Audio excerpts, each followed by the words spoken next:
I'm Fiyin Durojaiye. I just finished my last year at the University of Warwick studying economics, and I currently work in finance. So I must say, you are not the stereotypical person that you would think of in finance. Is that a really unfair thing to say? Like, I think that is actually. No, it is a fair thing to say, that's for sure. Um, Definitely. I think like even in my team, I'm probably the only person who is a black woman. So yeah, I mean that's a fair assumption to make for sure. Yeah, I mean, I say that because I come from a mechanical engineering background, and honestly, there are so few people that look like me in engineering, and I kind of just assume that finance is the same. But what is the sort of gender split? Um, to be honest, I feel like in more recent years it is more even as they go along with the hiring. But if you look at more senior positions, I think that's where you have more of an imbalance. Um, so yeah, it is a bit tricky. Um, but I think it is something that's like progressing.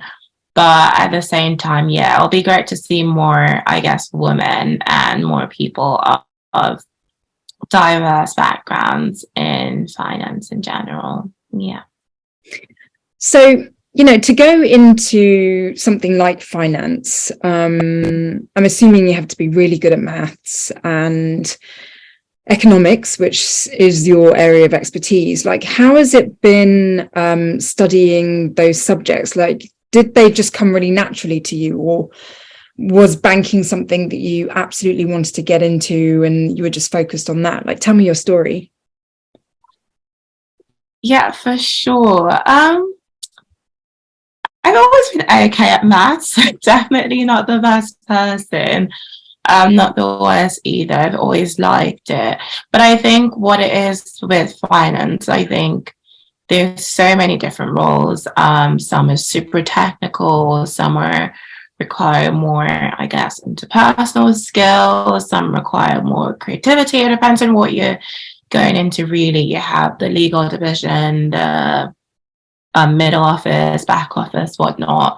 So what I always say is that I think there's a role for everyone in there, like depending on what your skill set is. If you're really into the technical side, then there are roles there for you. And I think that anybody and everybody can find the one that suits them at the end of the day. So yeah, I mean, for me, I think I don't know. It's a bit of a mix. So I do something quite technical now, but it's very stats heavy.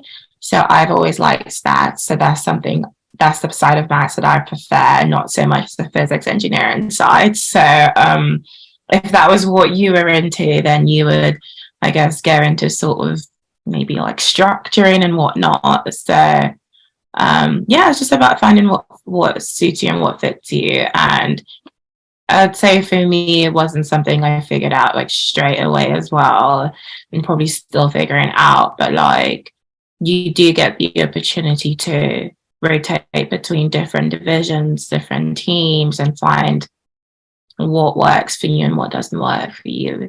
So yeah, at the end of the day, there's space for everyone. So I'm a big advocate for STEM, science, technology, engineering, and maths, which actually aggravates me as a term because I just feel it's so like old-fashioned. But I guess you would fit into the maths side of things. And I feel that anyone, men, women, everyone in between, that studies maths or physics can really go into absolutely anything they want. It really opens doors. Why did you decide to go into banking? Like, what was kind of motivating you or driving you to a career like that? Oh, that's a really hard question because I don't have a good answer to this. I just always thought it was really cool. I had an older cousin that worked in banking, and I just really just admired her. She did engineering. She was very clever. I just, you see it on TV as well, the suits, everything.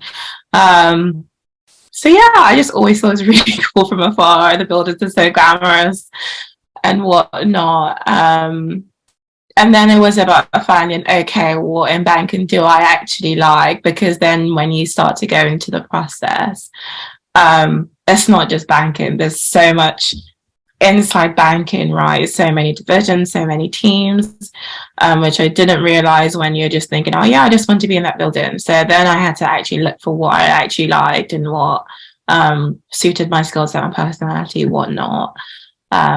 So yeah, that is my answer. It's not very, not very exciting, but yeah.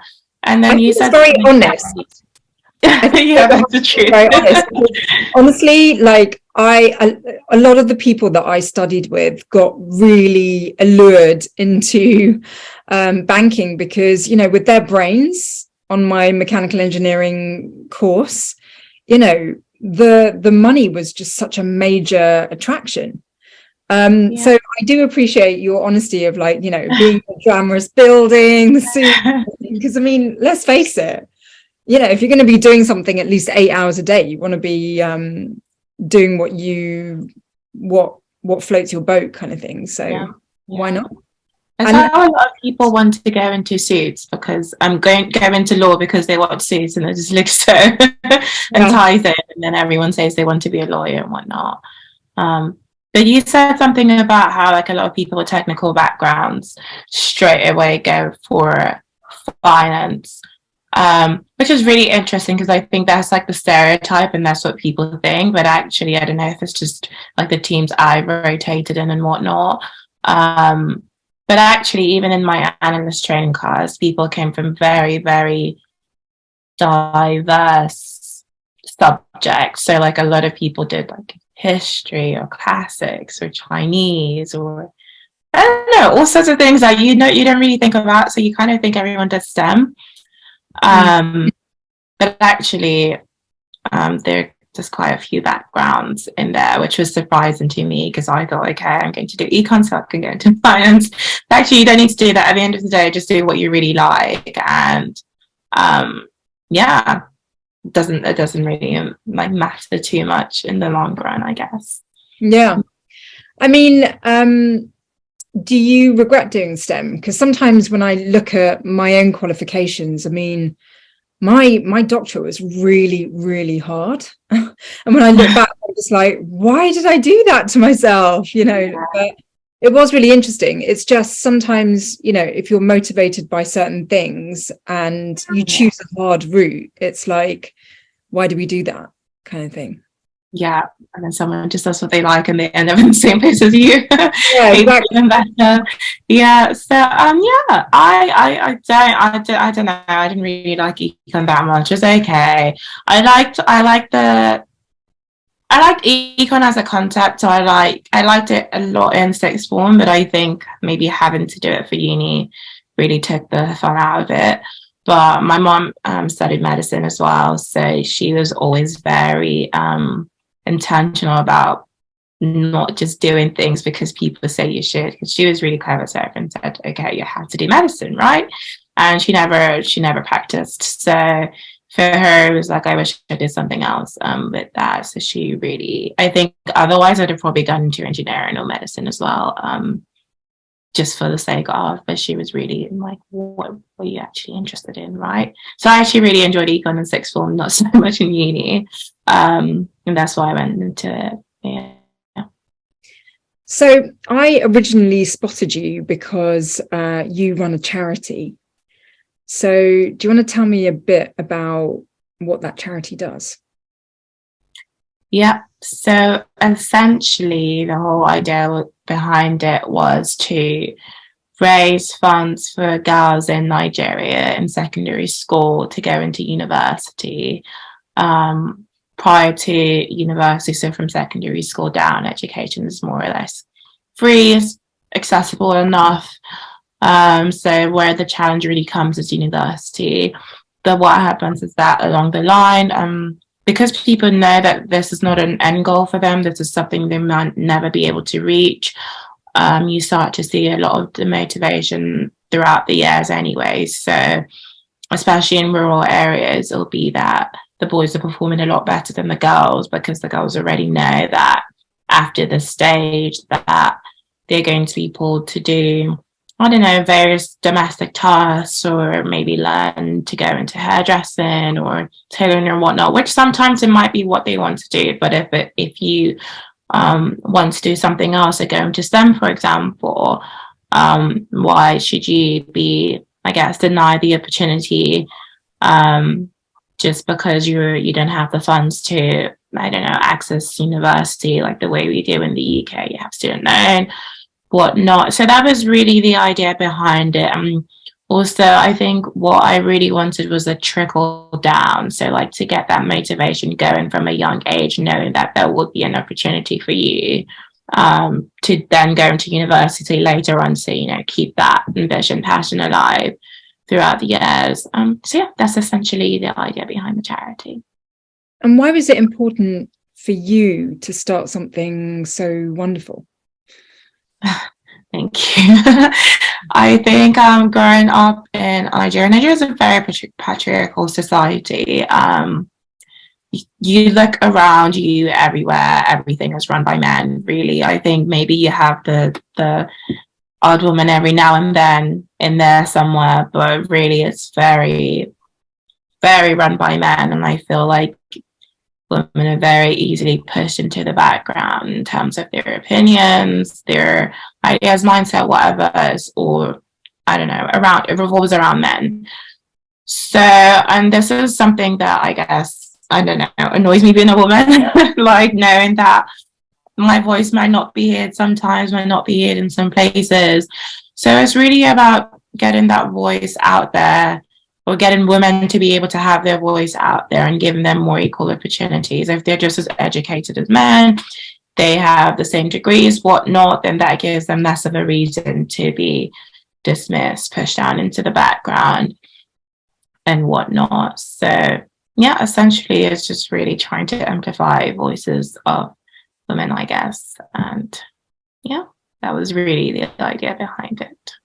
Yeah, I mean, that's so unfair, really. Like, why should you not be able to do something just because you're a girl, right? You know? Yeah.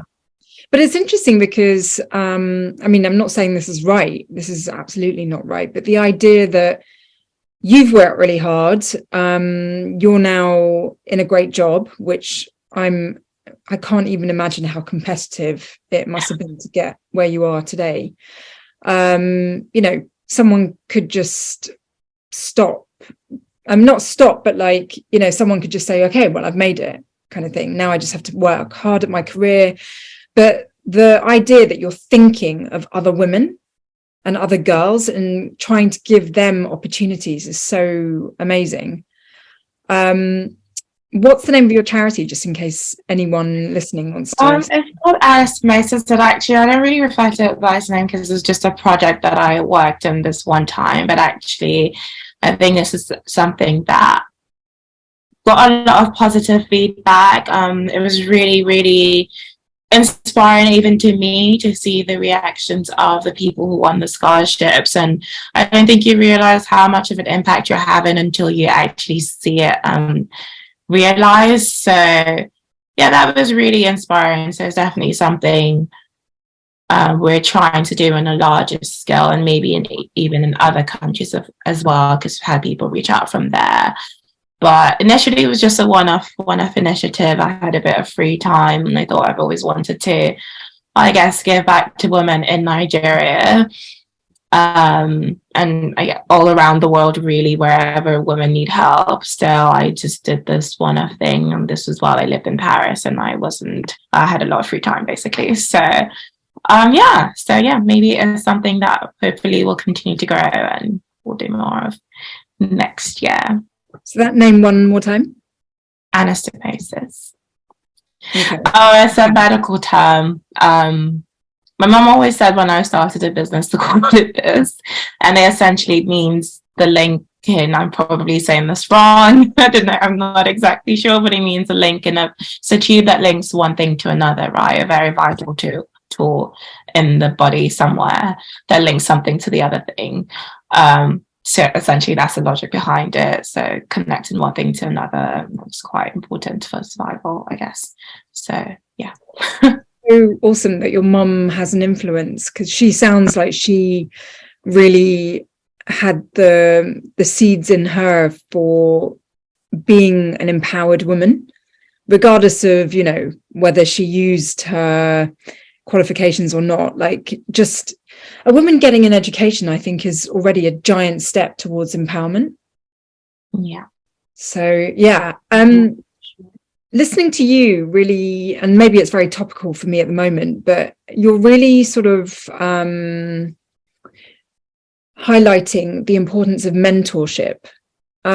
How useful, if anything, has mentorship been for you? I would say extremely, extremely useful. Mostly in terms of from university onwards, so going to university, but I would say especially going into work is where I really found myself having to reach out to people who I now refer to as my mentors and asking for help, for advice, for whatnot. So when I first started applying, I didn't really reach out to anyone. I kind of just did everything myself, made this little CV, sent it off. Didn't really get much out of it, really, to be very honest. And then I thought, okay, who do I know? Who can I ask in the system that could help me? So it could just be finding people on LinkedIn, being like, hello, my name is this, I'm interested in this. Can you help me, please? And someone might just, I don't know, take an interest in you and actually be very keen to help you. And I think it's a two-way thing, right? So you also have to be persistent, but it also requires the other person to reply you and to engage. And yeah, I think that was the time I really realized the importance of having people around you that can help you, and the importance of reaching out to people to help you, and realizing that you can't always do everything by yourself. And okay, say you can go a lot further by having the help of other people around you, even be it in university. So then I went into the university website as well. And you have all these mentorship schemes, all these programs that help you, be it mock interviews, helping with your CV, that you just don't think to use. So it was, I think the second year after that first setback, I thought, okay, let me actually think of using all my resources around me. And I reached out to them as well, extremely useful. So you find mentors in different places that you don't really think of.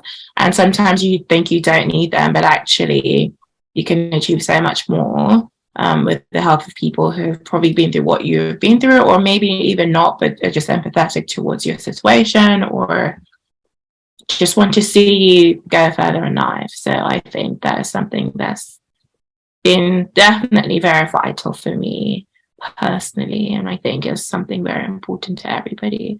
And one of my friends also started this charity program in Nigeria. So essentially it's the mentorship scheme. So you sponsor the child to go through their full education scheme, and they give you a mentee. So I was assigned this girl, so I sponsor her education, and then we talk every now and then, or she just sometimes, if I'm really busy, she just writes a letter on her progress and whatnot. And I think they were doing the feedback and everything, and this has been very important, just having somebody that they can look up to, and to know that, okay, there's a woman who is doing what I would like to do, so that means I'm able to do it too. If she can do it, then so can I, right? So I think that has really worked in terms of inspiring these girls to chase after the dreams, because there's somebody out there that's doing it. So they feel like, yeah, if I put enough work in, I can also do it. So yeah, that's great. Yeah, I mean, for me, I always feel like I don't want to bug people. you know, like I meet some incredible women and I'm like, oh my gosh, they're so incredible. They must be so busy. They probably don't have a moment to themselves. Like, I don't want to get in their way. Why would they want to spend time, like waste time, like helping me? They're not going to get anything out of it. Like, what would you say? Like, do you relate to that? And if not, like, what are the things that maybe even I need to have in my head to like overcome those obstacles? Yeah, no, yes, for sure. I think that's and sometimes you might be bugging them. It does happen. Sometimes people are busy, especially with social media and online. You can't really gauge because you don't really see people in person all the time, so you don't know what they're actually going through in their own busy world. So it's definitely a tricky one. But I think at the end of the day, the worst thing they can say is no, or just not reply if they're busy, right? You never know if you don't try and just reach out to people.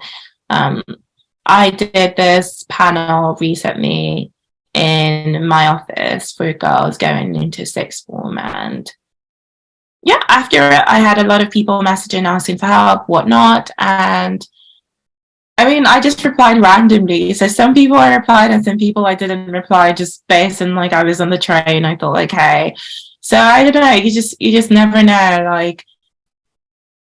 If when I had the opportunity to reply, I did reply, and when I was busy, I couldn't reply. So yeah, people will be busy, and then there'll be times that they'll be free, and then just reach out. And the worst then that can happen is you don't get a response, and then you know, okay, maybe try twice.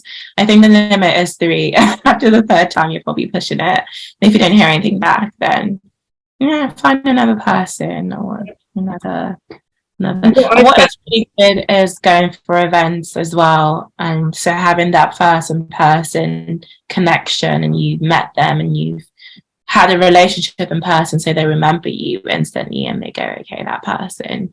And then there's more substance to build a relationship on over media or over Zoom, whatnot. So that's probably one thing that's helped a lot as well. Yeah, I mean, what I found is that you know, people are incredibly busy and they're juggling lots of things, and it may not be the right time for them to be able to take time out to help. They may not be in that headspace or whatever. But when you do meet someone that can really guide you, it is so empowering. And so it is worth like all the rejections, just to find that one like person that really believes in you and kind of can see your vision and can share their experiences to help inform your own decisions. And so it can be just such a beautiful relationship. Yeah, for sure. I had one of those in my office. Actually, I went for an insight program. He was in the panel. We never spoke. And then I went for another event, met him. And then I said, hi, I'm interested in applying to this, blah, blah, blah, blah. And we exchanged contact details, whatnot, followed up. And then that was the end of that. We didn't really speak again. And then I was working as a waiter at it was called the Black British Business Awards in London. And one of the tables he was on one of the tables, so I thought, okay, I have to say something. This has to be fate. I've seen him 3 times now. So yeah, towards the end of the event, when everyone was clearing up, I just went and said, hi, I don't know if you remember me, but we met this other day. And I think that was the time where it really kicked off, and he was extremely useful. So I think sometimes just going for it. Maybe he was surprised that I came up to say hi, but I think if you just find that little opportunity, that you just go for it. So obviously the Business Awards event, so it was all these different STEM companies. So that's a great opportunity to see people at the end and just, I don't know, find the person who really happens to believe in you. Obviously, as a toss of a coin, he might not have followed up later, but I just tried, and he was extremely useful throughout my application process. Even during my summer internship, he always called to check up, and it was actually a reversal of me going up to him. He was the one then asking, what's the update, how's it going? So he really believed in me more than I believed in myself, probably. And that was very, very motivating, I guess. It was very useful to have, and it really encouraged me to the end. Even when it didn't work out, he still said, you know what, I've actually been here, I had this exact same situation, it didn't work out for me, now I'm in a much better place, try again, let me know how it goes. Yeah, and I still see him every now and then in the office. So yeah, that was really nice to have and really encouraging. So yeah, sometimes just go for it in the most random places, you never know. Yeah. So earlier you mentioned like kind of facing a rejection. What have you learnt from things like that you can share with us? Because I guess I'm less interested in the details of the rejection, and more interested in kind of the things that have empowered you from kind of adversity. Yeah, I feel the first thing I'm going to say is never give up, because you never know.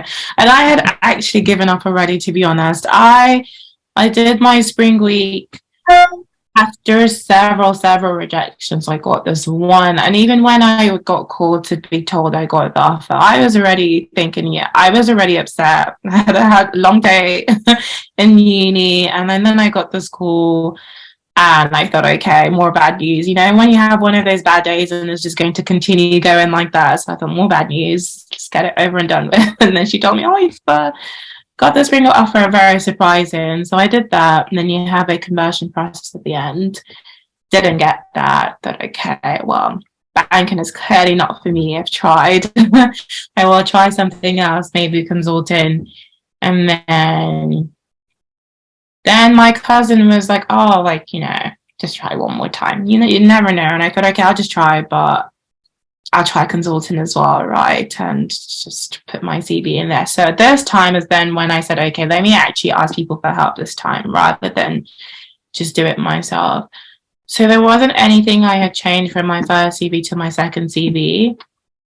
Just not anything I had done differently, just having people's help in presenting it, so changing words around or removing irrelevant stuff and making stronger experiences look more strong, right? Focusing on them, expanding on what exactly is you did. And this is why I say that it's very useful to go out to reach people, because stuff that I would just write one line on, after sending it to one mentor or another mentor, that will help me to elaborate on it and say, maybe write 4 lines in this. This is really good. This is something that somebody will really value, right? So that's the second thing, really, like using the people around you and reaching out for help and not thinking you can do everything yourself. And then I think another thing is, after each one, I think you just come back stronger, right? Like, what doesn't kill you makes you stronger. So I just did a lot more practice. A lot more preparing, and it's like, okay, this time it's going to work out. If I'm going to put this much effort into this, then it has to work out this time, right? So each one builds your character in different ways, and you learn from your mistakes, so from what you did wrong. Maybe I didn't pay enough attention in this particular event, so next time I go into another internship and I'm given the opportunity, I actually listen to every detail everyone says. Maybe it's not working, so you learn from mistakes you made, and you come back stronger each time, and actually better than maybe everybody else who's going into this for the first time, right? So yeah, that was also really useful. I'm trying to think what else I learned from getting rejected. Oh, don't take it too personally. Like, there's always another opportunity, right? Like, so many things. Don't be too upset. I think one thing my mentor told me, he said, let the emotion drive you, which I actually didn't really do, and I wish I did more of. So rather than like be upset and think it's over, use that sadness to drive you to work harder and do better and think, okay, I'm going to come back. So this doesn't matter, because I'm going to come back much stronger and much better. So yeah, I think after 4 years of this long process, spring week, summer, then another summer, what I realized is there's always another opportunity. Don't be too upset over one. Another thing will come up, and you can always figure it out later. Always work out in the end. And if it doesn't work out, it's not the end. that's one of the cheesy quotes, but yeah. It is so true. Yeah. Like I could never go into banking because I'm not good with like stats and money. I'd much rather sort of like build things and stuff like that. But also another major thing is like kind of working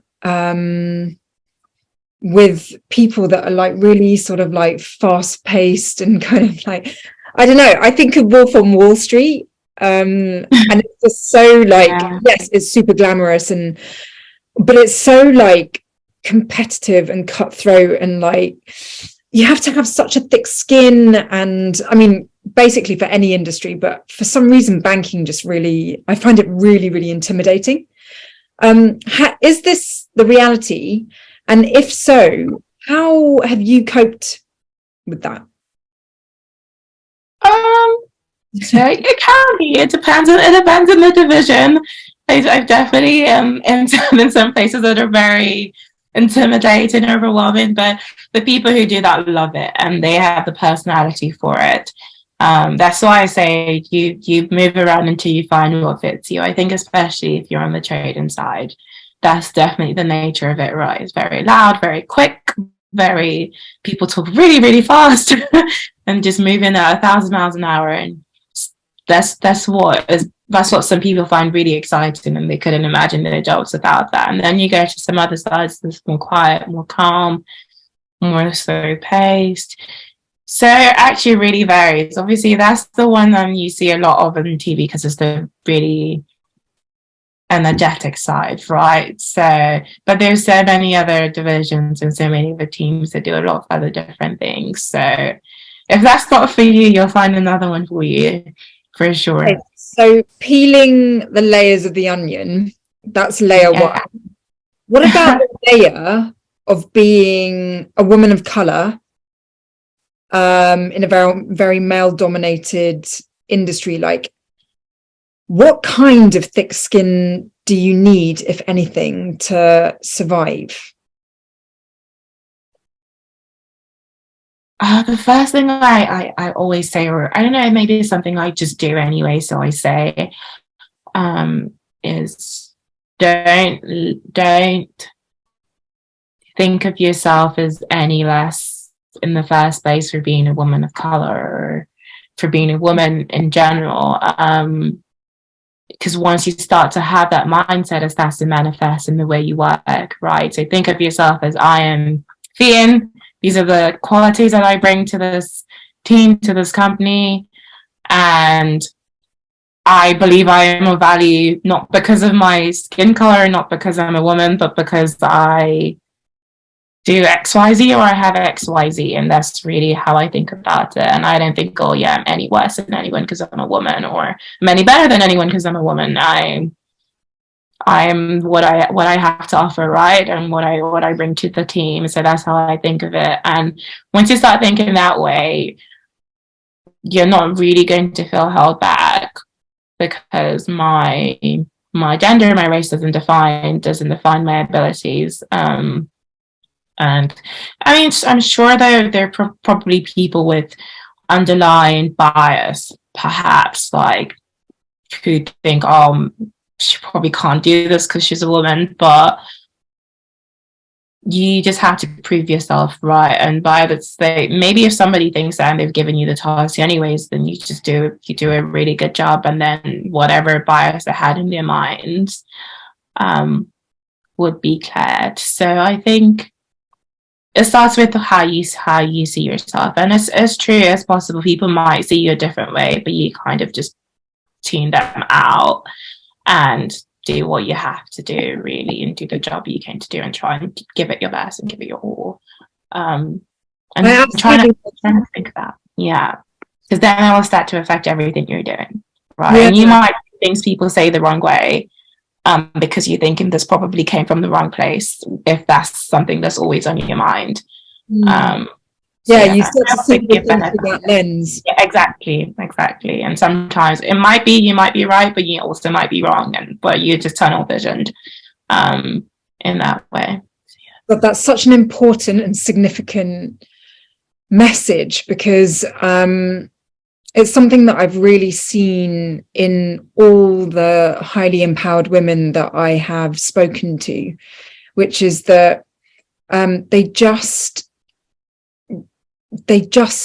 have worked so hard to be something, you know. And so when people are kind of just slapping a label on them or making assumptions or being judgmental because of what they see, these women kind of rise above it because they just know what they've been through and what they're capable of. And I really hear that in your message. It's such an important reminder.